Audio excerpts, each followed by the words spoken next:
Hello students, मैं चंद्र प्रकाश सोलंकी आपका apex classes के डिजिटल प्लेटफॉर्म पर हार्दिक स्वागत करता हूं। स्टूडेंट्स, लास्ट क्लास के अंदर हमने गोलीय दर्पण से संबंधित बात की थी और उससे संबंधित हमने न्यूमेरिकल्स भी कर लिए थे। अब हम एक नया टॉपिक स्टार्ट कर रहे हैं। आज हम स्टार्ट कर रहे हैं अपवर्तन। परावर्तन हमारा हो चुका, अब हम अपवर्तन की बात करेंगे। अब हम बात करेंगे नियमों की। अपवर्तन के कुछ नियम हैं, उन नियमों की बात करेंगे।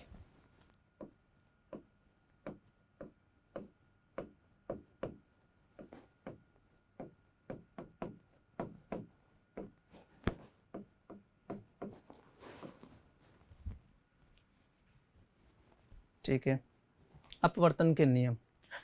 परावर्तन की तरह अपवर्तन के भी नियम हैं और उन जो दो मेन नियम हैं पहले उनको ही पढ़ते हैं। पहला जो नियम है वो एकदम परावर्तन की तरह ही है ना। आपतित किरण, परावर्तित किरण और ये अभिलंब तीनों एक ही तल में स्थित होते हैं। ये वहाँ पर परावर्तित किरण वर्ड था, बस यहाँ पर अपवर्तित किरण वर्ड है। आपतित किरण,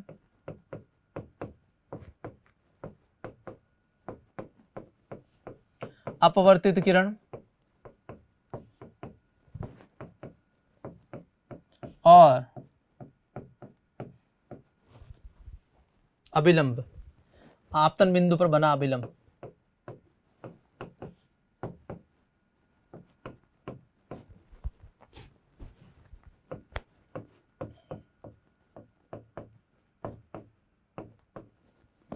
तीनों एक ही तल में स्थित होते हैं। ठीक है, ये अपन ने समझ में आता है चीज़, है ना। ये क्या है, हमने परावर्तन के अंदर इस चीज़ को समझ लिया था। दूसरा, विलीबर्ड स्नेल ने एक आई और आर के मध्य जो आपतन कोण और अपवर्तन कोण जो बन रहा है उनमें संबंध निकालने के लिए कई बार इस पर ट्राई किया और इनमें संबंध निकालने का प्रयास किया। कैसे? जैसे परावर्तन के अंदर था एंगल आई और एंगल आर बराबर है। कैसे पता चला? जब वो बार बार जब हमने एक्सपेरिमेंट किया तो फिर उनमें रिलेशन निकालने का ट्राई किया कि क्या रिलेशन हो सकता है। तो इसमें भी रिलेशन है, थोड़ा सा क्रिटिकल रिलेशन है इसके अंदर। रिलेशन ये होगा क्या साइन आई बटा साइन आर हमेशा कांस्टेंट होता है। कांस्टेंट मतलब आपतन कोण की ज्या और अपवर्तन कोण की ज्या का अनुपात हमेशा कांस्टेंट होगा। ये विलीबर्ड स्नेल ने बताया था, इसीलिए इसको स्नेल्स लॉ भी बोलते हैं। स्नेल्स लॉ, इस दूसरे नियम को हम स्नेल्स लॉ के नाम से ज़्यादा जानते हैं। ओके, अब इसके अंदर भी आपको समझना पड़ेगा कैसे इन दोनों का अनुपात सेम होगा, क्योंकि आई तो बदल सकता है। क्योंकि एक ही, जैसे मैं एक बात करूं, इस नियम के हिसाब से ये है कि जैसे कि मान लीजिए अभी आप नए आपतन कोण से इसको भेजिए प्रकाश किरण को यहाँ पर, तो आई बढ़ा हुआ होगा, उस हिसाब से आर भी ऐसे बढ़ेगा, आर का मान भी ऐसे आएगा, ताकि अब sine I upon sine R करोगे तो वही आएगा मान जो पहले आया था। फिर आप भले ही कम कर लो, अब की बार कम कोण पर भेज दो, फिर भी साइन और आर भी उस हिसाब से बढ़ जाएगा। Sine I upon sine R का मान जो है उतना ही रहेगा जितना पहले था। हाँ, आपको ध्यान रखना ये दोनों माध्यम नहीं बदलने चाहिए, ये माध्यम दोनों सेम रहने चाहिए, ये बात आप ध्यान रखें। ये माध्यम ही बदल गए तो उनके लिए फिर वो, जैसे मान लीजिए एक माध्यम नंबर 1 है, ये माध्यम नंबर 2 है।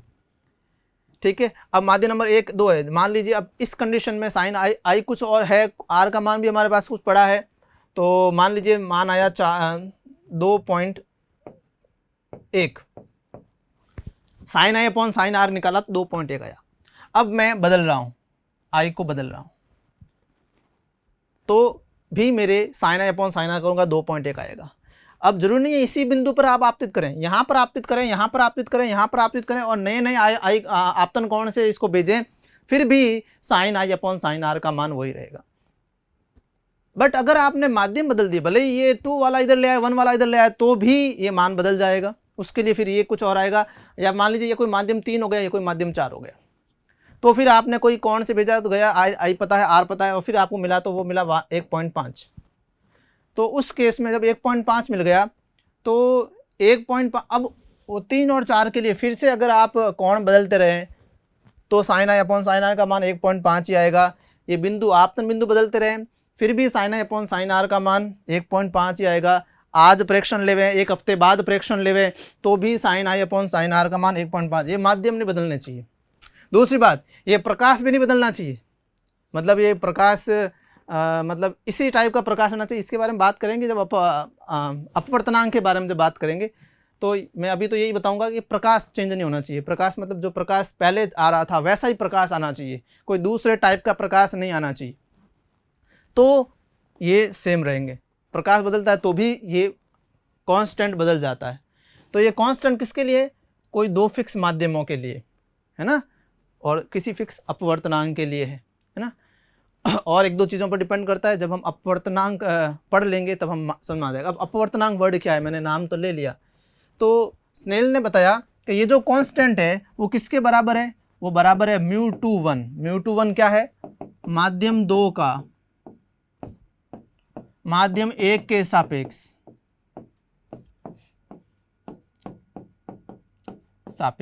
अपवर्तनांक। यहां पर दो माध्यम का मतलब देखिए, पहली बात ये म्यू अपवर्तनांक को बताता है। 2 1 ऐसे लिखा हुआ है, इसका मीनिंग क्या है? ये देखो लिखा हुआ है 2 आगे लिखा हुआ, उसको पहले रीड करते हैं। माध्यम 2 का माध्यम 1 के सापेक्ष अपवर्तनांक। अपवर्तनांक क्या चीज़ है, इसके लिए पूरा एक लेक्चर हम लेकर आएंगे, उसमें हम अपवर्तनांक को अच्छे से समझाएंगे। अपवर्तनांक क्या चीज़ है इसके बारे में सारी चीज़ पढ़ेंगे। अभी तो बस आप देख लीजिए इस कांस्टेंट को क्या कहते हैं। इस कांस्टेंट को या sine I upon sine R को हम और क्या कह सकते हैं ये, और इसका मीनिंग होता है माध्यम 2 का माध्यम 1 के सापेक्ष अपवर्तनांक।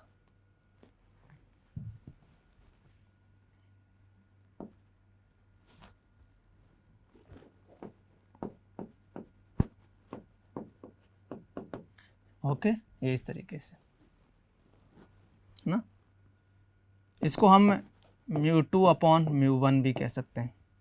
माध्यम 2 का अपवर्तनांक बटा माध्यम 1 का अपवर्तनांक, माध्यम 2 का माध्यम 1 के सापेक्ष अपवर्तनांक, कुछ भी कहें।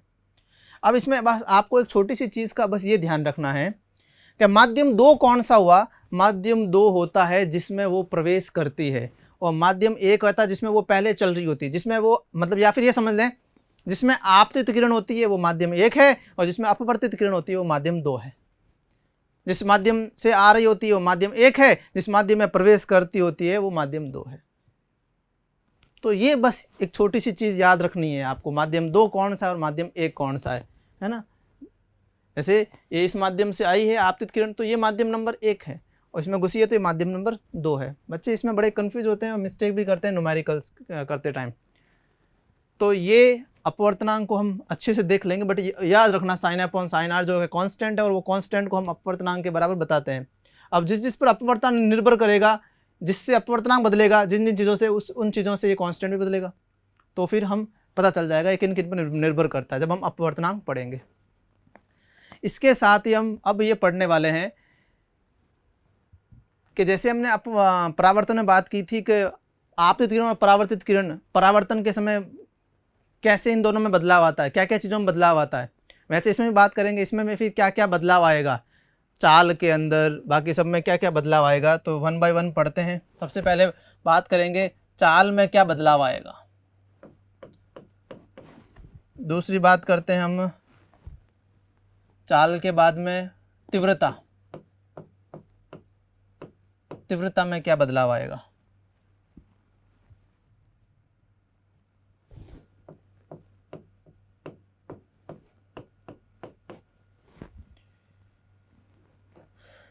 तीसरी बात करते हैं हम तरंगदैर्ध्य,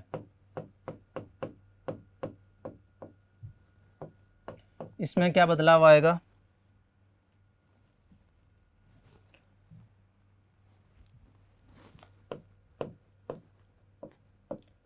आवर्ती, इसमें क्या कुछ चेंज आएगा, ये पढ़ लेंगे। और हम देख लेंगे 5वें केस में फेज, कला, इसमें क्या बदलाव आएगा। स्टार्ट करते हैं 1 बाय 1 इनका आंसर देने का।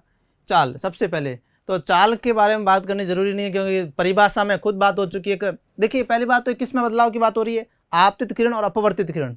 क्या आपतित किरण और अपवर्तित किरण में क्या क्या बदलाव होगा या फिर अपवर्तन में क्या क्या चेंज हुआ, ये की बात है। चाल तो पता ही है, एक माध्यम से दूसरे माध्यम में जाना अपवर्तन है, तो प्रकाश किरण एक माध्यम से दूसरे माध्यम में चली गई, आपतित किरण किसी और माध्यम में, अपवर्तित किरण किसी और माध्यम में, तो दोनों की चाल क्या हो जाती है, बदल जाती है। चाल बदल जाती है, बदल जाती है। आपतित किरण अपवर्तन किरण की जो चाल है वो बदल जाएगी।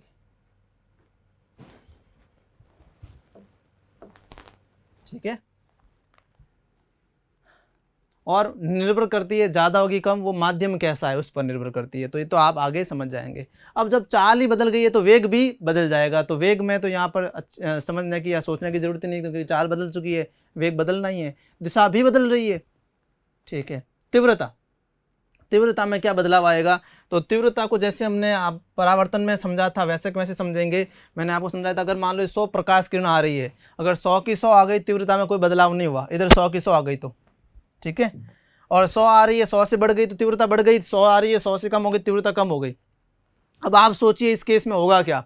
मैंने आपको पहले ही बता रखा है, अगर कोई प्रकाश किरण आती है तो किसी पर माध्यम, नए माध्यम में जाती है तो उस माध्यम से कुछ परावर्तित भी हो सकती है, कुछ अवशोषित भी हो सकती है और कुछ चली जाएगी। अब क्योंकि ये पारदर्शी माध्यम है तो हम कहेंगे ज़्यादातर इसके अंदर पारगमित हो जाती है, ज़्यादातर, परंतु ज़्यादातर हुई है ना, कुछ तो इधर चली गई है ना, कुछ अवशोषित भी होगी है ना। 100 आई है तो 90 से कम ही आएगी नीचे, ये तो फिक्स है। तो कम होना ही है, फिक्स है, कम ही होगी, बढ़ना और बराबर रहने का सवाल ही नहीं उठता, क्योंकि हमने कहा था एक परफेक्ट पारदर्शी नहीं होता, जो मतलब परफेक्ट पारदर्शी मतलब सारे की सारी प्रकाश किरणों को पारगमित कर दें, ऐसा माध्यम नहीं है हमारे पास। तो कुछ मात्रा में जरूर परावर्तन हुआ होगा और कुछ मात्रा में जरूर अवशोषण हुआ होगा।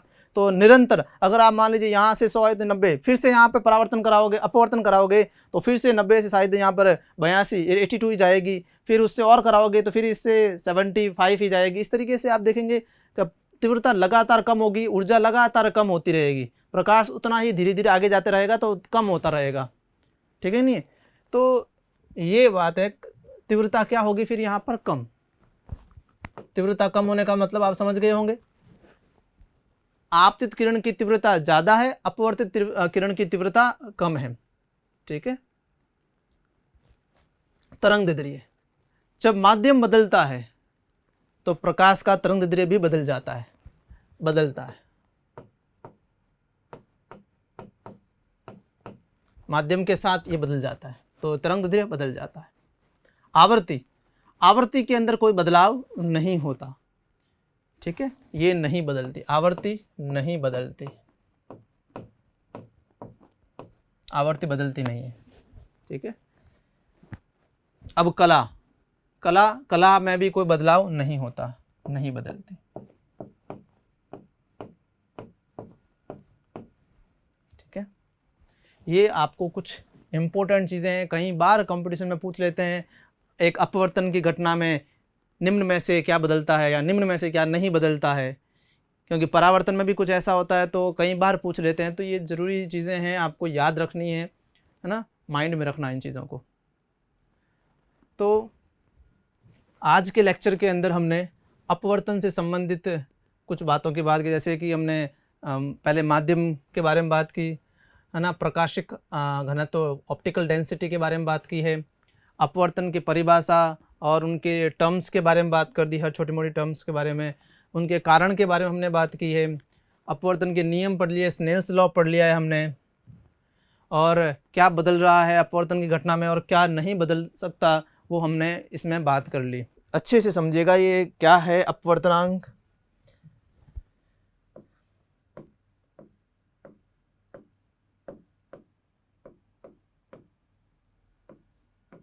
अपवर्तनांक, रिफ्रैक्टिव इंडेक्स कह सकते हैं आप इनको।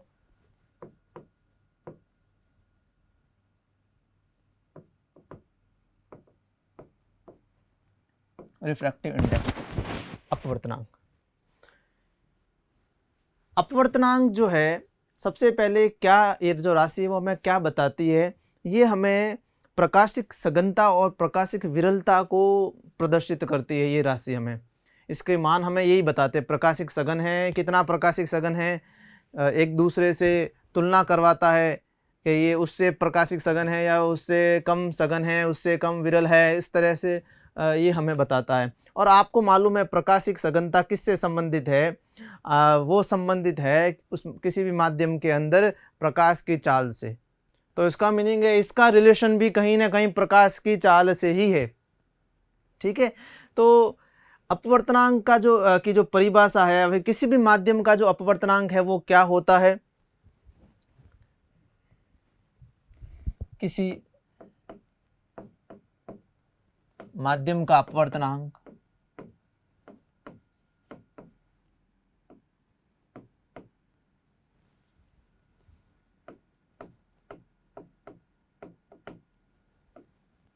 किसी माध्यम का अपवर्तनांक प्रकाश के निर्वात में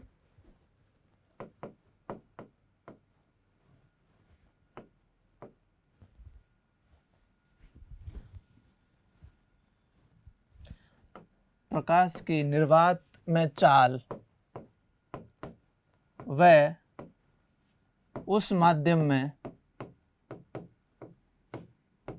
प्रकाश की चाल का अनुपात होता है।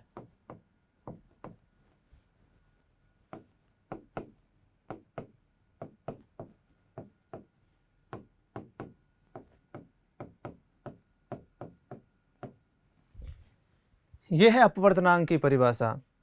एक्चुअल में अपवर्तनांक, किसी भी माध्यम का अपवर्तनांक क्या होगा, प्रकाश की निर्वात में चाल जो कि फिक्स है हमेशा के लिए, हर एक माध्यम में, किसी भी माध्यम के लिए निकालोगे तो ऊपर तो आपको जो है प्रकाश की निर्वात में चाल रखनी है, और किसके साथ अनुपात है उसका अनुपात है उस माध्यम में प्रकाश की चाल जिस माध्यम में आपको अपवर्तनांक ज्ञात करना है।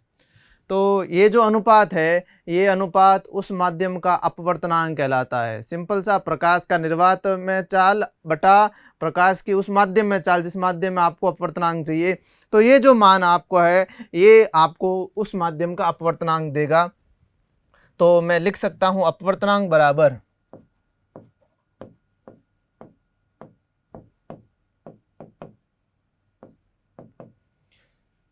C बटा V। C प्रकाश की निर्वात में चाल जो कि कितनी होती है 3 × 10⁸, जो कि हमेशा के लिए फिक्स है, एक कांस्टेंट है। अपवर्तनांक में ये चीज़ कांस्टेंट है। ठीक है, किसी भी माध्यम का अपवर्तनांक ऊपर C लिखना है, प्रकाश की निर्वात में चाल जो कभी नहीं बदलती। हाँ, प्रकाश की उस माध्यम में चाल, अलग अलग माध्यम में प्रकाश की चाल अलग अलग होती है। तो जिस माध्यम में निकालना उस माध्यम का वेग, उस माध्यम में प्रकाश का वेग रखना है। तो क्योंकि अलग अलग माध्यम की बात करेंगे हम, अलग अलग माध्यम के अपवर्तनांक की बात करेंगे, तो हर एक माध्यम में के अंदर वेग जो चाल है प्रकाश की वो भी अलग अलग होगी। तो ये भिन्न भिन्न हर एक क्या कह सकते हैं माध्यम के लिए हो सकती है। तो ये कांस्टेंट रहेगा, ये बदलता रहेगा माध्यम के हिसाब से। तो ये जो अनुपात है वो अपवर्तनांक देगा, और इसको हम प्रदर्शित करते हैं म्यू से। ये म्यू चिन्ह से प्रदर्शित करते हैं। कहीं कहीं बुक्स में एन को भी यूज में लिया जाता है अपवर्तनांक के लिए। आपको बस समझना है कि अपवर्तनांक क्या चीज़ है, इसको अपवर्तनांक कहते हैं। आप एन का भी यूज ले सकते हैं अपवर्तनांक को प्रदर्शित करने के लिए। तो ये हो गई बात अपवर्तनांक की। ठीक है, तो किसी भी माध्यम का अपवर्तनांक C बटा VM। जैसे मैं कहूँ ग्लास के अंदर, कांच के अंदर जो है, कांच का अपवर्तनांक क्या है, कांच का अपवर्तनांक, तो कांच के अपवर्तनांक में म्यू जी ये बताता है। कांच का अपवर्तनांक निकालने वाले हम, तो C बटा कांच के अंदर प्रकाश की चाल, बस ये कांच का अपवर्तनांक मिल गया। ठीक है, तो इस तरीके से हम हर एक माध्यम का अपवर्तनांक निकाल सकते हैं, है ना। पानी का अपवर्तनांक निकालना है, म्यू W वाटर, C बटा पानी के अंदर प्रकाश की चाल। ठीक है, ये मिल गया आपको। अब आप मुझे ये बताइए कि भाई अपवर्तनांक का जो कह सकते हैं मात्रक क्या होगा, क्या इकाई होगी अपवर्तनांक की। तो आप देखेंगे अपवर्तनांक का जो सूत्र है किसी भी माध्यम का वो C बटा V है। सी भी चाल है और वी भी चाल है, तो दोनों में से चाल कैंसिल हो गई, तो मात्रकहीन है। अपवर्तनांक जो है वो आपके मात्रकहीन राशि है, मात्रकहीन विमाहीन।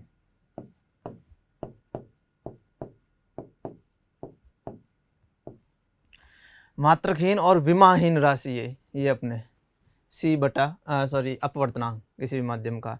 अब एक और बात कि इसका मान या फिर इसकी रेंज जो है वो कहाँ से कहाँ तक होगी, सीमा कितने से बड़ा रहेगा, कितने से हमेशा छोटा रहेगा, इसका ये कोई सीमा है क्या? तो देखते हैं इसकी सीमा के बारे में। इसमें तो देखा जाए तो अपवर्तनांक जो है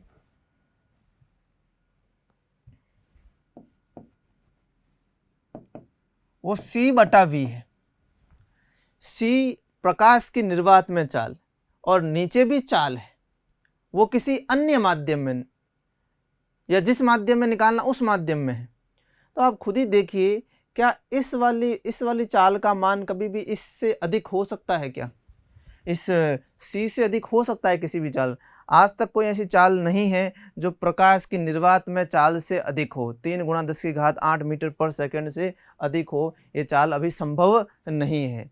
तो हर दूसरे कोई भी और माध्यम आप सोचोगे तो उस माध्यम के अंदर जो चाल है वो प्रकाश की चाल से तो कम ही रहेगी।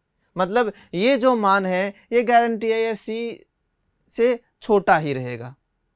निर्वात के अलावा अगर बात करें तो हमेशा ये c से क्या रहेगा, छोटा रहेगा।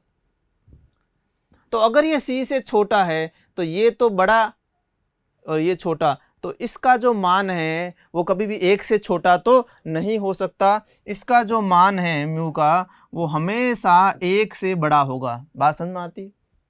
हमेशा 1 से बड़ा होगा, हमेशा, क्योंकि ये हमेशा बड़ा रहेगा।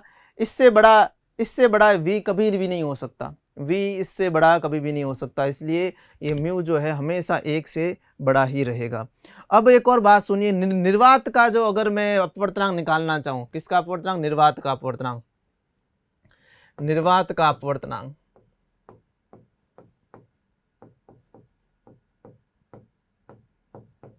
तो अगर निर्वात का अपवर्तनांक निकालना चाहें तो क्या होगा?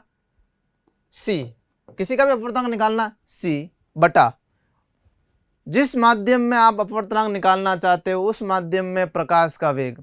तो आप किस माध्यम में अपवर्तनांक निकालना चाहते हो? निर्वात में। तो निर्वात में प्रकाश का वेग क्या होता है? c ही होता है ना। ऊपर भी निर्वात में प्रकाश का वेग, ये तो कांस्टेंट है हमेशा के लिए। किसी भी माध्यम में निकालना तो c तो लिखना ही, अपॉन फिर जिस माध्यम में निकालना उस माध्यम में चाल जो निकाल रखनी है। तो क्या होती है? प्रकाश की चाल उस माध्यम में निर्वात के अंदर c होती है। c से c कैंसिल, क्या हुआ? 1।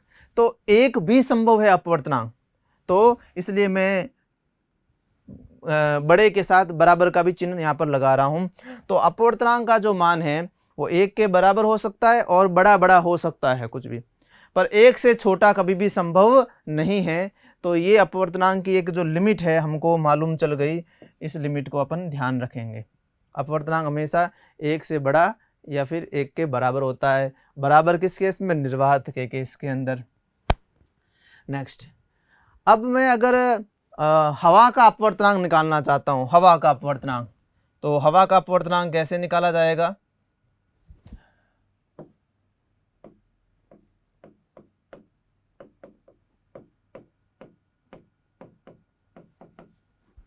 म्यू ए माने एयर।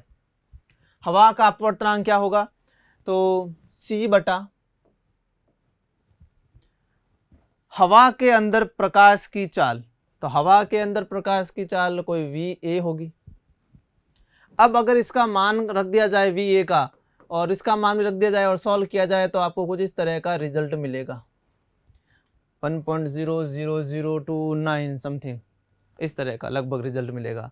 अब आप देख सकते हो ये लगभग जो है 1 के ही बराबर है ना। इस तरह का मान अगर हम गणना में रखेंगे तो गणना मुश्किल हो जाएगा। आप खुद को पता, ऐसे अगर मान गणना में रखेंगे तो हम खुद वहाँ पर 1 ही मान लेते हैं उसको, तो इसको अप्रॉक्स 1 मान के ही चलते हैं।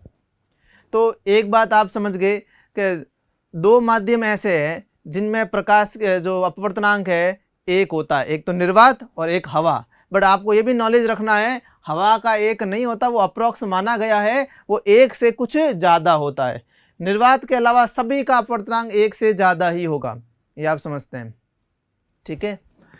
अब जो है मैंने आपको बताया था कि ये सघनता और विरलता को बताता है कि कितना सघन है और कितना विरल है, ये अपन को अपवर्तनांक बताता है। तो ये भी देख लीजिए कैसे, तो समझाते हैं आपको।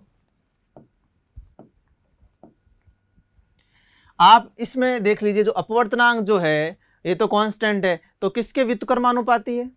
अपवर्तनांक जो है वो व्युत्क्रमानुपाती है उस माध्यम में वेग के। किसी भी माध्यम का अपवर्तनांक उसी माध्यम में वेग के चाल के प्रकाश की चाल के व्युत्क्रमानुपाती होता है, ये हम समझ गए। अब मुझे एक बात बताइए कि अगर सघन माध्यम हो, माध्यम अगर सघन है, तो सघन माध्यम में वेग क्या होता है? कम। सघन माध्यम में वेग कम, उस माध्यम में अगर माध्यम सघन है तो उसमें वेग कम होगा, ये हम जानते हैं। तो ये कम है तो ये अपने आप क्या हो गया? ज़्यादा। तो इसका ज़्यादा मान अगर मिलता है, अगर म्यू का ज़्यादा मान होता है, अपवर्तनांक का मान ज़्यादा होता है, इसका मीनिंग क्या निकलता है? फिर इसका मीनिंग निकलता है ये सघन माध्यम है। बात समझ में आ गई होगी अब आपको। और अगर दूसरी बात की जाए कि अगर माध्यम विरल है, माध्यम अगर विरल है तो विरल माध्यम होगा तो उसके अंदर जो है प्रकाश का जो चाल है प्रकाश की, उस माध्यम के अंदर वो ज़्यादा होगी विरल माध्यम में। विरल माध्यम में प्रकाश की चाल ज़्यादा होती है, आपको पहले ही समझाया हुआ है जब मैंने अपवर्तन समझाया था आपको। तो विरल माध्यम में प्रकाश की चाल ज़्यादा, तो प्रकाश ये ज़्यादा है तो फिर ये क्या हो गया? कम। तो इसका कम मान से क्या तात्पर्य हो गया? इसका कम मान है, इसका मीनिंग ये है कि वो माध्यम ज़्यादा विरल है, वो माध्यम विरल है उसके किसी और के कंपैरेटिवली। अगर किसी का भी मान कम है तो हम समझ गए हैं कि अपवर्तनांक का मान, जैसे अपवर्तनांक को देखकर हम किस माध्यम को सघन और कैसे विरल कह सकते हैं। अगर अपवर्तनांक का मान ज़्यादा तो वो प्रकाशिक सघन है, और अपवर्तनांक का मान कम तो प्रकाशिक विरल है, ठीक है। हवा का अपवर्तनांक जो है इतना होता है, जो हम लगभग 1 मान के ही चलते हैं, तो वो जो कि निर्वात के अपवर्तनांक के बराबर हो गया। तो हमारे लिए हवा और निर्वात एक जैसी बात ही हो गई, क्योंकि उसमें भी 1 और इसमें भी 1 है। और प्रैक्टिकली हमारे पास, हमारे एक्सपेरिमेंट में हमारे आसपास हवा रहती है, निर्वात नहीं रहता, तो ये ज़्यादा हमारे काम आएगा।